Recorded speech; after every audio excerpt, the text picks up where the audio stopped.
Le phénomène de la lutte sénégalaise doon mbër bu réaliser ay jaloore yu réy depuis ba mu duggee ci làmb. Il s'appelle Modou Lo waaye amateur yi di ko woowee xarañ loo ndax mën a bëree talent ak technique bi muy wane ci biir géew bile. Début de carrière am ñu bari gëmuñu ko woon ndax taayam ak ay qualité physique am yu xeebu waaye Modou Lo daal di prouver que grâce au travail et la persévérance on peut arriver au sommet. Liggéey ak détermination moo ko permettre mu def palmarès bu exceptionnel ci làmbu. Modou Lo doon référence ci làmbu ngir professionnalisme discipline ak rigueur.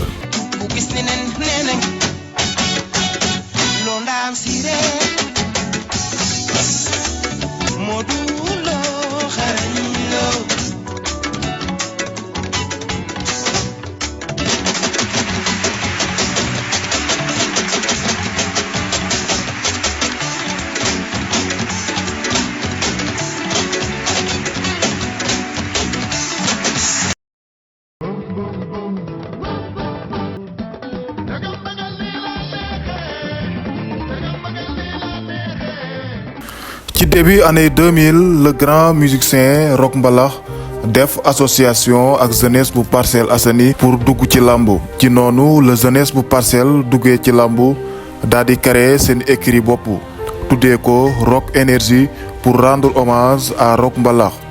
Jeune talent yu gën a siiw ci Parcelles commencé intégrer écurie Rock Énergie. Zos borom soosat ndem si yàlla Moussa Dioum Khadim Gadiaga Zarko Mitrailleuse Super Jamono Dolph et bien sûr le jeune Modou Lo, le grand espoir de l'écurie. Le jeune Modou Lo mi ngi commencé carrière am ci mbapat mu doon def ay exploits yu rëy ci tournoi mbapat yi ñu daan organiser fépp ci banlieue bile. À l'époque Modou Lo était une machine infatigable. Plus de 20 combats la doon bëree chaque semaine. Ay drapeau yu bari mu daal di koy gagné ci bëre mbapat. Stade Assane Diouf terrain église bu Parcelles Mbapet Birame Ndiaye les 72 heures de Mbaye Gueye nekkoon ay tournoi mbapat yu Modou Lo marqué woon esprit ci ay jaloore yu rëy lool. Il fallait attendre le 4 février 2006 pour Modou Lo commencer carrière am ci arène. Malgré sa petite taille Modou Lo di affronter poids lourd bii di Pape Sène numéro 2. Mais c'est pas grave avec Modou Lo le gabarit et la taille ça ne compte pas. Le jeune Parcellois daal di signer sa première victoire sur Pape Sène numéro 2. Une semaine plus tard l'infatigable Modou Lo daal di défier Alioune Seye numéro 2 bu Guédiawaye. Le jeune Modou Lo prouvé talent ci mën a bëree am victoire avec la manière ci kaw mbëru Guédiawaye bile. Li extraordinaire ci Modou Lo sur le plan physique nit bu ndaw la woon. Adversaire yi mu daan affronter ñu bari ñoo ko ëppoon doole ay géant kase la daan bëreel waaye Modou Lo mooy ki leen di manœuvrer ci ay secondes yu gaaw. Modou Lo am na habitude di bëreek poids lourd yi depuis ca tournoi mbapat. Modou Lo est petit mais il est capable de soulever des arbres. Justement Serigne Diouf Modou Lo l'a soulevé comme un bébé daal di enchaîner sa 3e victoire ci làmbu. Gannaaw ba arbitre sifflé Khadim Diallo bëggoon imposer violence ak force physique waaye Modou Lo daal di koy neutraliser par son intelligence et son aisance technique. daw na jël na Modou Lo Rock Énergie Khadim Diallo pulaa ko Modou Lo sànni na ko la ilaha illallah xale bi bëre la man. Parcelles Assainies commencé soutenir Modou Lo. Désormais le jeune Modou Lo mooy ambassadeur bi représenté Parcelles ci làmb. Le jeune Parcellois commencé bëre ay grands combats. Le 3 décembre 2006 Baye Nguer production organisé combat Modou Lo ak Laye Bey. Le Roc des Parcelles mën a bëre mën a xeex korese góosam baaxul ci benn mbër. Laye Bey xam na ci dara ci ay secondes la ko Modou Lo yóbbu KO. Laye Bey amatul benn solution lu dul daw ba daanu pour sauver sa vie. mu doon dernière victoire u Modou Lo ci année 2006. ci année 2007 ñaari combat la Modou Lo bëree am ci victoire ci kaw Cheikh Niang bu Pikine waaye combat bi gën a marqué esprit mooy Modou Lo ak Double Less numéro 2. Less 2 nekkoon champion bu mag ca Géejawaay à l'époque Géejawaay amoon génération dorée ci lamb. Balla Gaye numéro 2 Elton Lac de Guiers 2 ak Sa Cadior. Less numéro 2 nekkoon ay phénomènes yu mag yu tojoon mbappatu lamb jile. Modou Lo ak Less 2 xamante nañ bu baax, ils se connaissent très bien. yàgg nañu daje ci tournoi mbappat, ñaari mbër yi daje ñaari yoon final ci tournoi mbappat. final Mbaye Gueye Modou Lo amoon ca victoire bu rëy. final Géejawaay ñaari mbër yi daje woon, waaye boobu combat jeexe woon ci ay coow yu bari lool. mu doon ay polémique yu rëy ndax ñu bari jàppoon nañ ne Less 2 moo njëkk a daan kii di Modou Lo. la clarification mënul ñàkk ci ñaari mbër yi. Modou Lo Less 2 wala def règlement de compte ci combat arène. ci boobu combat Modou Lo impressionné amateurs yi ci talent ak mën a bëree. le génie Modou Lo daal di génn ci boobu situation déclenché mbot bu exceptionnel. le plus souvent pour réussir boobu geste il faut nga jàpp ci ngembu adversaire bi, waaye avec Modou Lo on n'a pas besoin de tout ça pour réaliser une telle prouesse technique. malgré victoire amul, mais Modou Lo jënd na ci situation bu compliqué bi mu nekkoon. ñaari mbëri wala reprendre boobu combat. Modou Lo Less 2 ñaari mbëri seen combat mësul leer. pourquoi pas chercher une autre solution? Modou Lo a trouvé la solution. Il s'agit de son crochet gauche redoutable pour mettre KO son adversaire. C'était la meilleure façon pour se débarrasser de Less numéro 2. Le Roc parcellois nekk ci dynamique bu impressionnant. 8 combats 8 victoires. Pape Sène numéro 2 Alioune Seye 2 Pape Bouba Diop Serigne Diouf Khadim Diallo Laye Bey Cheikh Niang Less 2 doon ay victimes Modou Lo ci boobu saison. saison 2006-2007 Modou Lo daal di nekk la révélation de l'arène sénégalaise.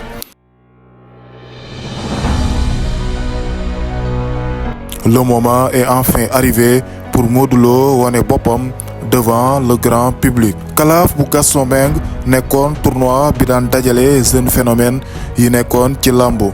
Calaf 2007 amateurs yi doon découvrir ay champion yu bari ci Calaf bile. Zoss Bathie Seras Lac de Guiers 2 Balla Gaye 2 Issa Pouye Yékini Junior nekkoon mbër yu ñu découvrir ci boobu Calaf. saison 2008 Modou Lo bokk ci Calaf bi pour wane ay preuve am. Gaston Mbengue le Don King bëggul may dara Modou Lo ci poule bu compliqué la ko dugal. Modou Lo Papa Sow bu Fass le phénomène Paul Maurice ak Tafa Boy Bambara wala nekk ay adversaire u Modou Lo ci Calaf 2008. mu doon poule bu jafe bu bari ay ndaanaan. le technicien Papa Sow un lutteur expérimenté avec plus de 15 victoires enregistrées. le nouveau Yékini Paul Maurice amul woon morom ci bëre mbapat. l'espoir des séeréer nekkoon mbër bu ñu doon coow à l'époque. Tafa Boy Bambara papaam di Boy Bambara nekkoon ancien gloire bu def ay jaloore yu rëy ci lamb. première sortie Modou Lo daal di jàkkaarloog Tafa Boy Bambara ca stade Demba Diop. Tafa Boy Bambara bokk ci famille mbër, waaye Modou Lo mën a bëree daf ko judduwaale. le Roc parcellois am victoire bu leer nañ ñi. ñaari loxo yi am na ngemb yëkkati na daaneel na Modou Lo yëkkati na daaneel na. de l'autre côté Papa Sow daan Paul Maurice ci jël bu exceptionnel. Papa Sow nekk ci forme bu rëy, il marche sur l'eau, amul temps bu muy perte doon laajte sax ban adversaire moo ci topp. ki ci topp mooy Modou Lo, le choc du groupe C, la bataille pour la première place. Papa doon na daja nanu Papa 4 appuis am na. 4 appuis obligé. Modou Lo daan Papa Sow récupérer première place ak 6 points. mais c'est pas encore terminé. Paul Maurice relancé waat poule bi gannaaw ba mu amee victoire ci Tafa Boy Bambara. rien n'est encore joué. Modou Lo Paul Maurice wala doon combat bu décisif pour jël première place bi ngir am qualification ca finale. Un combat très attendu di am ca stade Demba Diop. Modou Lo doon déclencher les hostilités waaye Paul Maurice combat rapproché lay wër pour jeexal lamb jile. Mais c'est mal connaître Modou Lo ci wàllu bëre. Modou Lo est un magicien. Bëre ak tànk amu ci moroom. C'est pas pour rien ñu koy woowee xarañ Lo. Modou Lo wanewaat xarañam ci bëre daan jël bu rëy Paul Maurice. bëre bu rëy la ñu bëre. daan na ko Modou Lo daan na ko waxoon naa la ko. newoon naa la toujours ci suuf. Le Roc des Parcelles daal di qualifié finale gannaaw ba mu jëlee première place ak 9 points 3 combats 3 victoires. Finale Calaf 2008 Modou Lo di jàkkaarloog le vétéran Boy Kaïré. Plus de 25 ans de carrière depuis 1983 muy compétir ci lambo. Une longévité incroyable. Avant Calaf 2008 ñu bari doon ko minimiser ndax ay atam yu bari waaye Boy Kaïré def surprise bu rëy ci boppu Calaf déjoué pronostic yële jël première place ci poulam ci kanamu Ousmane Diop Zallo ak Cheikhou Diène. Modou Lo doit faire très attention. Boy Kaïré n'est pas une proie facile. C'est un adversaire à prendre au sérieux. Le combat est spécial, la grande finale du Calaf 2008. Modou Lo, Boy Kaïré, l'expérience contre la jeunesse. Boy Kaïré prend les choses en main, il est très déterminé à gagner la finale. Doon appuyer ci expérience am pour jumloo Modou Lo. Le jeune lutteur wane concentration bu rëy, parewul pour tomber dans le piège. Kaïré continue di attaquer mais xamul li koy xaar. Le gaucher dévastateur de Modou Lo daal di koy yóbbu KO. Papa Kaïré est tombé. Modou Lo am victoire bu historique daal di gagné Calaf 2008 bu Gaston Mbengue. Après Lac de Guiers 2 2007 Modou Lo au même titre que Souley Diop daal di gagné deuxième édition Calaf bu Gaston Mbengue. L'enfant de Parcelles continue de gravir les échelons. 12 combats 12 victoires. 2009 Modou Lo wala def confirmation Gaston Mbengue dugalaat ko écurie Fass pour mu jàkkaarloog Balla Diouf le cœur de lion bokkoon ci ndaanaan yi gën a coriace ci écurie Fass. Fass nekkoon écurie bu mag une grande institution de la lutte sénégalaise. Bëre ak mbëru Fass yombul woon à l'époque. Ay boroom xam-xam yu expérimenté ñoo leen doon encadré. Écurie Fass ay ndaanaan yu bari ñoo fa masaan nekk. Mbëru Fass ay consignes lañu daan bëree. Tactiquement ils ont été très forts. Modou Lo l'a compris. Il doit prendre son temps pour éviter ay erreurs. Modou Lo Balla Diouf doon combat bu bari calcul. Un combat tactique, un combat très fermé. Kenn bëggul jël initiative pour diriger combat bile. 4 minutes de round d'observation ci boppu combat. ndax dugg nañu ñetti minutes kenn doorul kenn songul léew rek la ñuy def ak déplacement ñi ngi jàng ku nekk di jàng sa morom. maa di loolu round d'observation la parce que kenn. waaye round d'observation ñetti minutes yàgg na. waa c'est que nag Modou Lo bëggoon na. Finalement Modou Lo jël ay responsabilités. Quand il est décidé, rien ne peut l'arrêter. Techniquement, il est très fort. Il fallait mu am benn action cassée pour jeexal lamb jile. Une nouvelle victoire pour Modou Lo. 13 combats, 13 victoires. Après Gaston Mbengue, Modou Lo commencé à engager ak beneen promoteur di Luc Nicolaï Enco. C'est le début de l'histoire d'amour entre le lutteur et le promoteur. Luc Nicolaï officialisé combat Modou Lo ak Issa Pouye. Le Caïman de Thiaroye kenn dootu ko présenté ci mën a bëre mais à l'époque Modou Lo était en mission. Modou Lo daal di détruire Issa Pouye ak ay coups yu infernal. Le Caïman de Thiaroye mënatul supporter yooyu coups daal di mujjee abandonné. Modou Lo door na Issa Pouye bañ na téere ya dagg na Modou Lo daw na Issa Pouye daw na jël na Modou Lo bañ Issa Pouye fàqat na ko Modou Lo samp na ñetti tànk samp na ñaari tànk ak benn loxo Issa mënoo daanu daaneel 14e victoire d'affilée pour Modou Lo mu daal di battre record Yékini 14 victoires nekk plus longue série de victoires ci lambu Sénégal Modou Lo daal di égaler Yékini ci 14 victoires consécutives Modou Xarañ Lo di gën a am popularité ci lambu il est devenu un lutteur incontournable dans l'arène.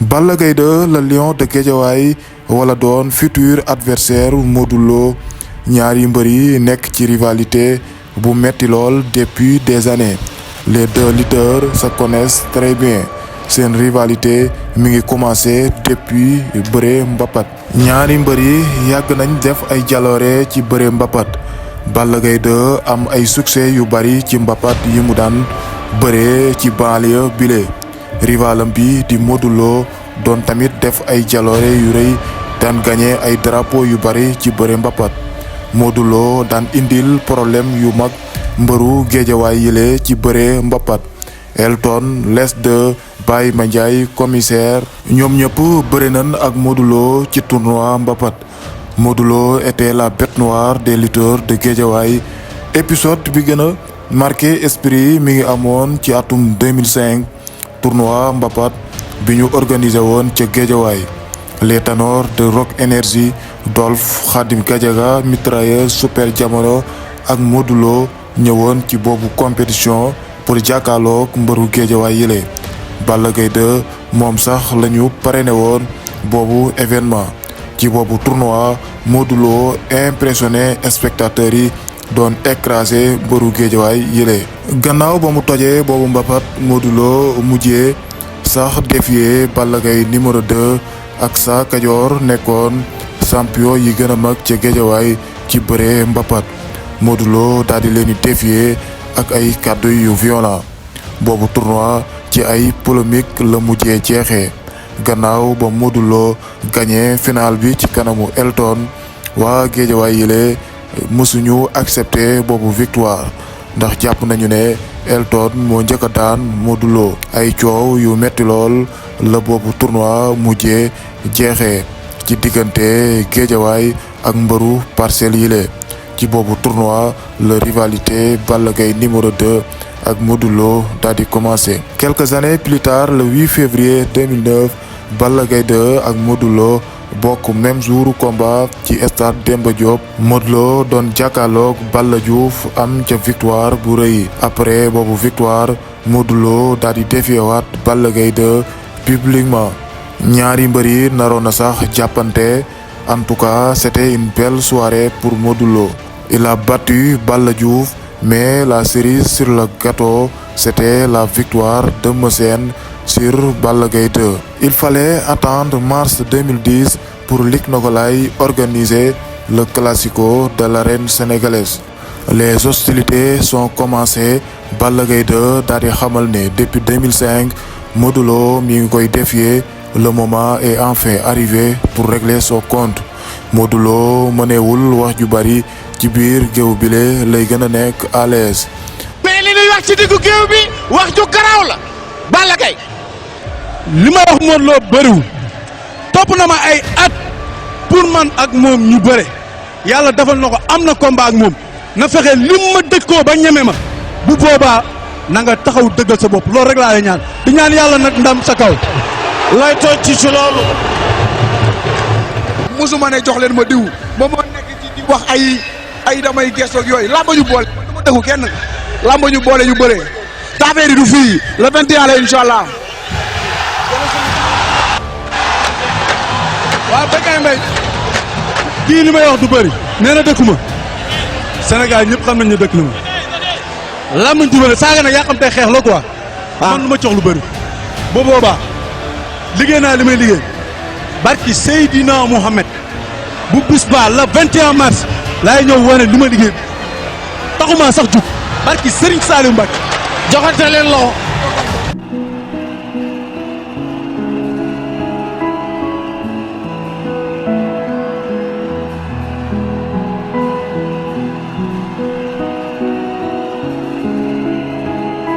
Dimanche le 21 mars 2010, les deux génies de la lutte sénégalaise Modou Lo ak Balla Gaye 2 wala def règlement de compte ca stade Demba Diop.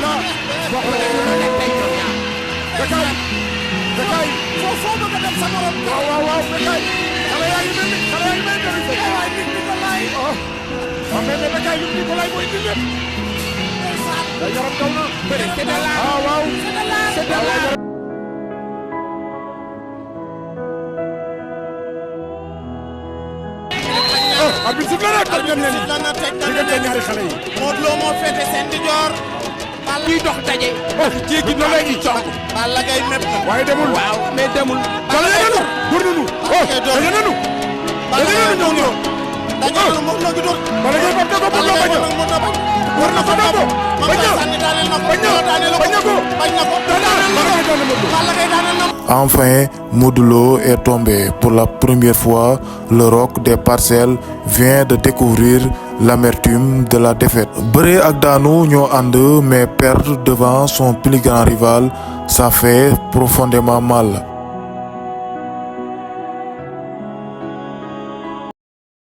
Quatre mois plus tard, Luc Nicolaï relancé waat Modou Lo. Cette fois-ci, il n'a pas le droit à l'erreur. Modou Lo nekk favori ci digganteem ak Baye Mandione bu Thiaroye. Le jour du combat, Baye Mandione daal di wane forme physique bu impressionnant. Baye Mandione n'est pas une proie facile. ñëwul pour yombal yëfi ngir Modou Lo. ñu bari doon xaar combat bu yomb ci Modou Lo, mais Baye Mandione il ne recule pas devant un adversaire. Un combat très difficile. Après 2 minutes de combat, Modou Xarañ Lo mujjee am victoire ci kaw Baye Mandione. doon victoire bu bari coow ndax Baye Mandione jàpp na ni Modou Lo dafa def 4 appuis. Malgré les polémiques, Modou Lo daal di retrouver waat victoire 4 mois après sa première défaite sur le Lion de Guédiawaye. ku wax mbëru Guédiawaye xel dem ci Lac de Guiers numéro 2, le procès adversaire de Modou Lo di am ca stade Demba Diop jour indépendance le 4 avril 2011. Deux styles opposés, Modou Lo di incarner technique ci mën a bëre, waaye Lac de Guiers numéro 2 il symbolise l'art de la défense, un système défensif extrêmement solide. ay qualité physique am di ko permettre tamit muy contrecarrer ay plan wu adversaire am. Modou Lo doon jël ay initiative pour jeexal combat bile, mais Lac de Guiers numéro 2 reste sur ses gardes. C'est un opportuniste, lenn rek moo ko intéressé adversaire bi def ay erreur pour mu profito ci. Mais en face, Modou Lo a une très bonne concentration, du def erreur jamais. Après plus de 20 minutes de combat, ñaari mbër yi tàqaliko ci match nul. Malheureusement, drapeau Sidi Lamine Niass du am vainqueur. mu doon premier match nul Modou Lo ci carrière am. beneen poids lourd di xaar Modou Lo, Gris Bordeaux, le plus grand boxeur de l'arène. Modou Lo am réputation ci bëre ak rapidité. Gris Bordeaux daal di jàpp ne la meilleure façon pour contrecarrer Modou Lo mooy la défense. Modou Lo doon jël ay responsabilités pour diriger combat bile, waaye Gris Bordeaux était trop défensif. Modou Lo mujjee am victoire par décision arbitrage. Malgré poids lourd bi mu yor, Modou Lo doon manœuvrer Gris Bordeaux mile doon combat bu metti lool, waaye Xarañ Lo mujjee am victoire difficilement.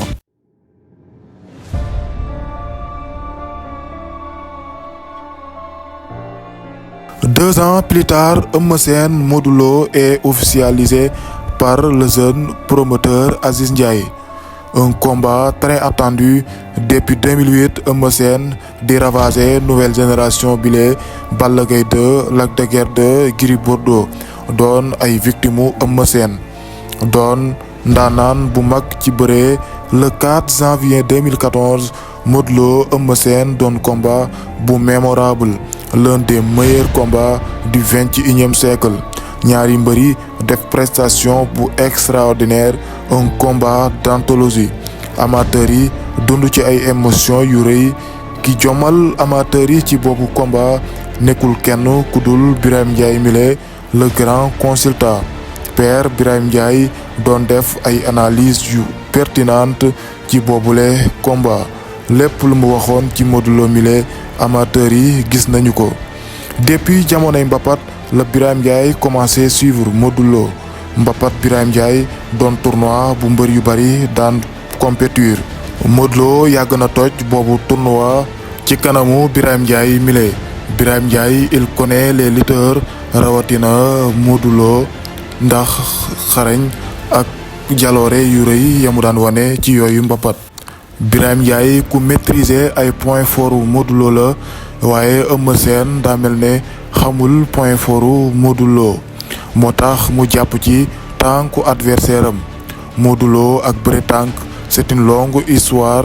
bëre mbapat yu bari bëre tànk kenn daaw ko ci daan ku weddi la jël lest wala Paul Maurice. Modou Lo c'est un génie. moment bi Eumeu Sène jàppee ci tànku Modou Lo ñu bari jàpp ne combat bi jeex na. Birahim Ndiaye doon avertir Bécaye Mbaye Modou Lo du loolu moo koy daan bëre tànk kenn mënu ko ci daan c'est impossible. bu xamul nu mu koy jëlee da koy bëgg a tëggee mboot day dem de. ñoom ñaar Eumeu ak Modou Lo ña nga ca suuf. daanu ko de Eumeu jël na tànk ba lii daanu ko. lii daanu Modou Lo. bàyyi li ngay wax. wallaay daanu ko Eumeu da koy yëkkati. wallaay lii daanu ko maa Eumeu da koy yëkkati. kon daanu ko da koy yëkkati. daanu ko de loolu daanu ko de. Eumeu da koy yëkkati. te mu def loolu Modou mboot ko de. laa ilaaha illallaah. waxoon naa la waxuma la Modou laa Lo ilaaha daal illallaah. Eumeu Sène jëlaat na tànk. waaw la. Eumeu Sène jëlaat na tànk. bi yoon nag yaakaar naa ne la bi day jeex. du jeex de jeexul de jeexul de jeexul de jeexul de jeexul de lamb jàng ca suuf. jeexul de lamb jàng ca suuf. jeexul de lamb jàng ca suuf. Bécaye jeexul maa la wax lii lamb jàng ca suuf. Bécaye loolu jeexul bëri waxoon naa la bëri bi loolu jeexul ko bëri bi loolu jeexul mënul tàkk loolu jeexul ko ah. mënul tàkk fi mu koy jàpp du ko daan waaw mais fii Eumeu jàpp ci poqtaan bi baax na ci moom. déedéet am na fi mu jàpp nii waaw ba tey mënagu ci moom dara. amul benn werante le héros de ce combat c'est Birahim Ndiaye ak ay analyse yu clairvoyant avant jël bi di am sax Birahim Ndiaye a déjà tout vu. loolu danger la ba tey te moo doon mu téye ngemb la ca ginnaaw gis nga fa mu téye ca ginnaaw waaw. foofu danger la ci kii su ma doon Eumeu Sène du ma ko nangu parce que loxo Modou Lo bii buy rëcc mu di ko tegal 16 dëgg la. li ma la wax kay téere la Bécaye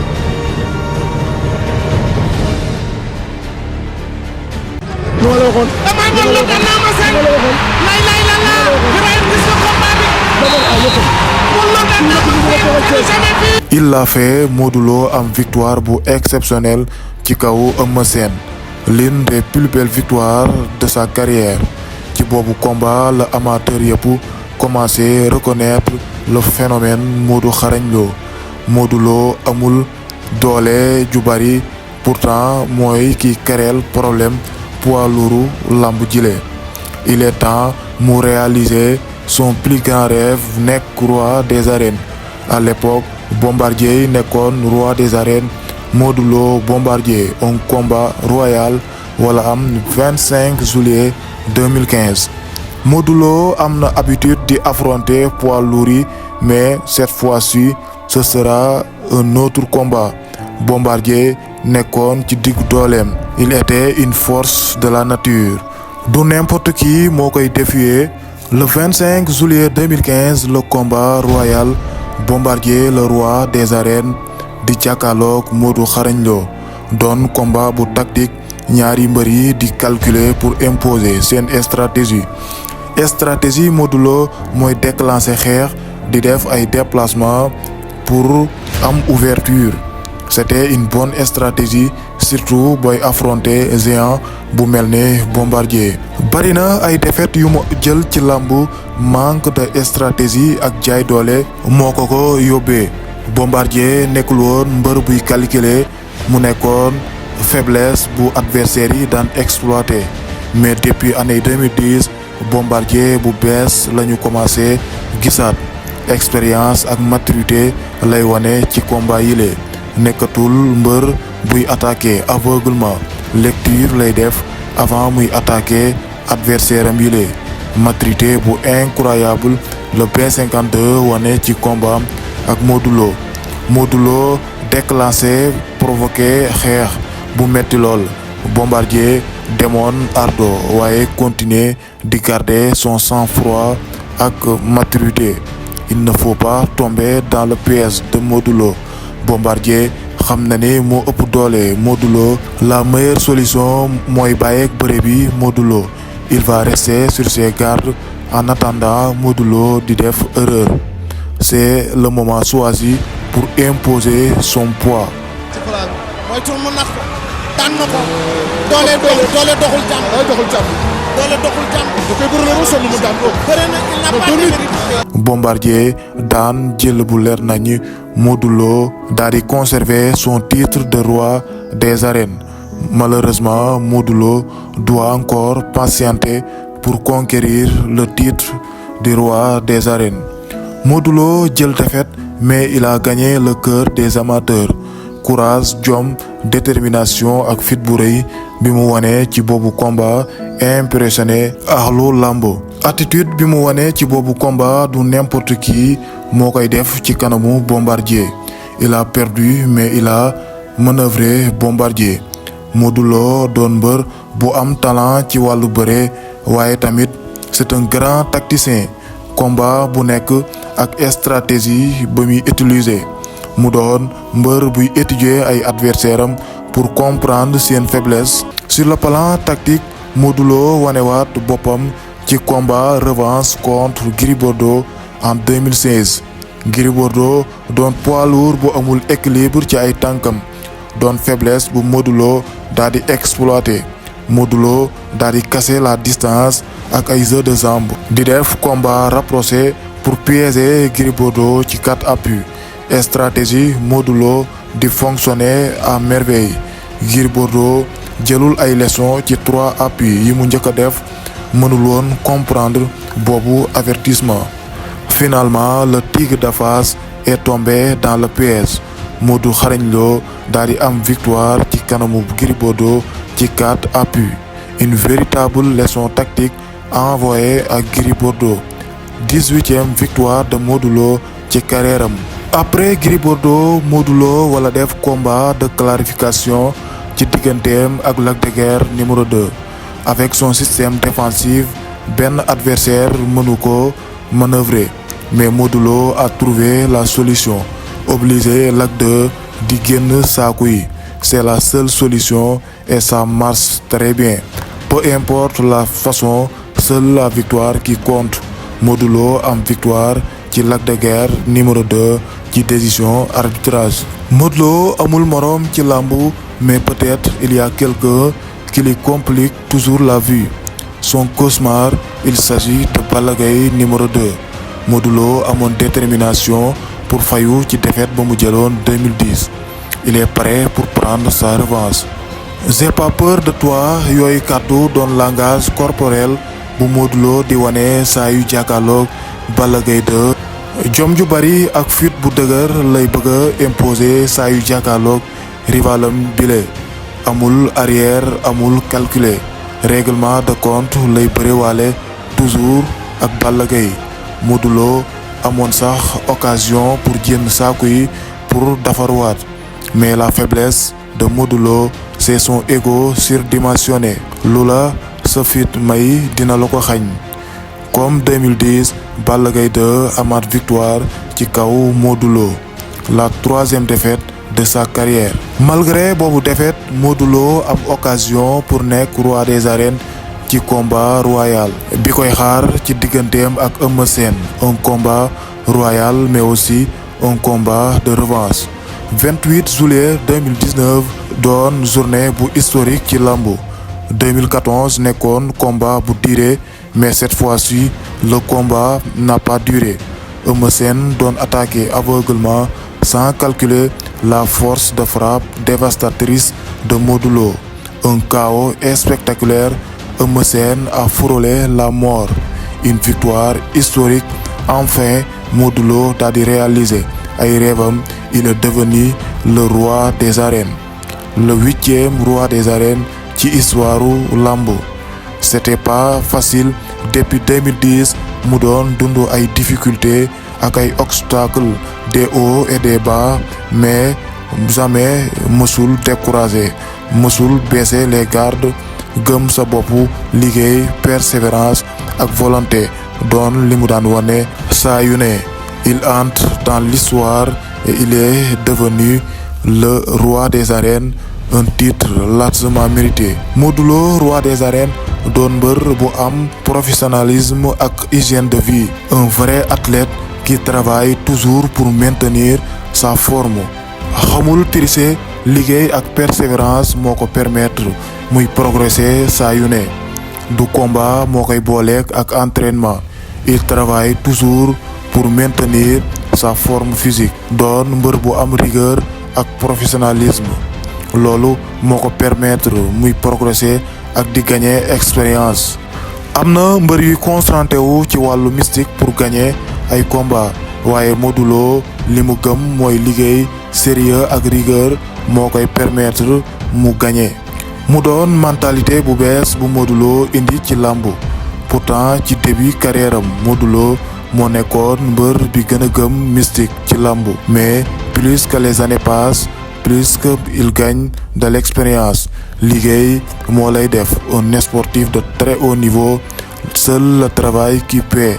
Doon mentalité professionnelle bu Modou Lo imposé ci làmb jile. Combat am ak Ama Baldé Modou Lo indi beneen état d'esprit bu bees ci làmb. Takkul dara ci yaramam, il compte seulement sur son travail.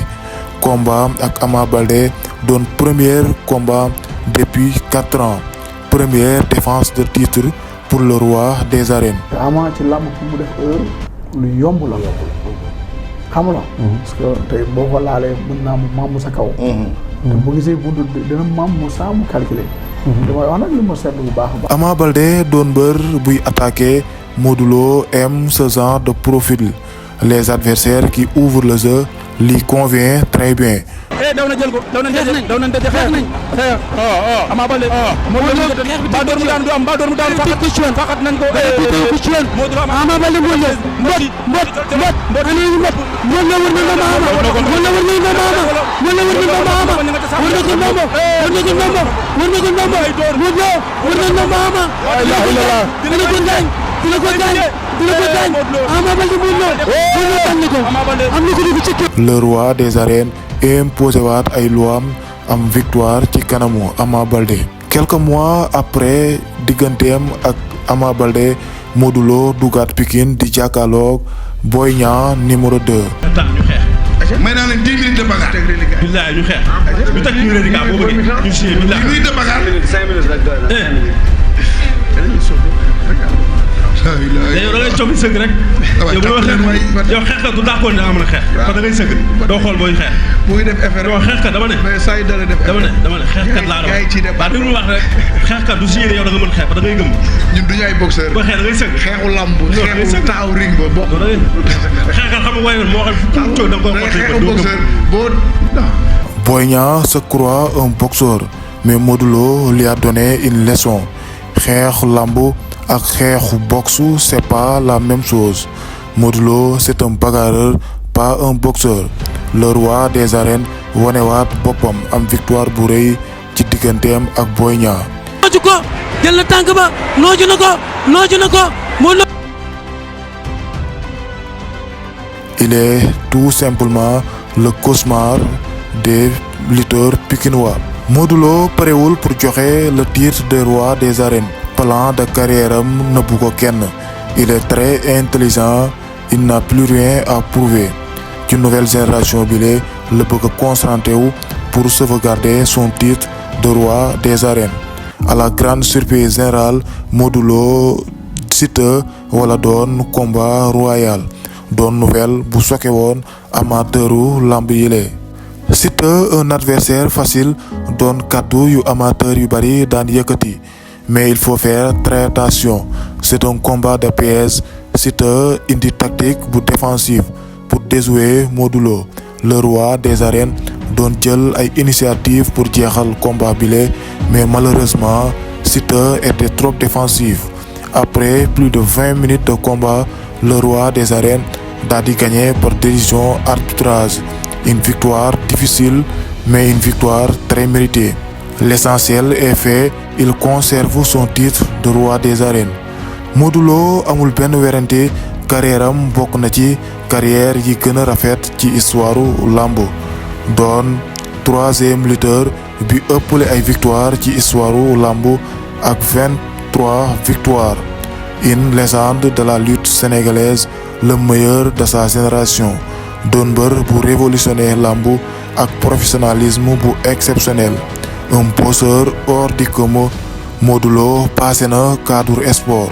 C'est un modèle de réussite pour la jeunesse. Personnalité am ak ay qualités humaines tax ba ñëpp am ci moom respect. Un personnage charismatique buy incarner ay valeurs yu exemplaires. Liggéey ak gëm sa bopp moo ko permettre mu am lu rëy ci làmb. Modou Xarañ Lo, c'est une référence qui inspire le respect et l'admiration.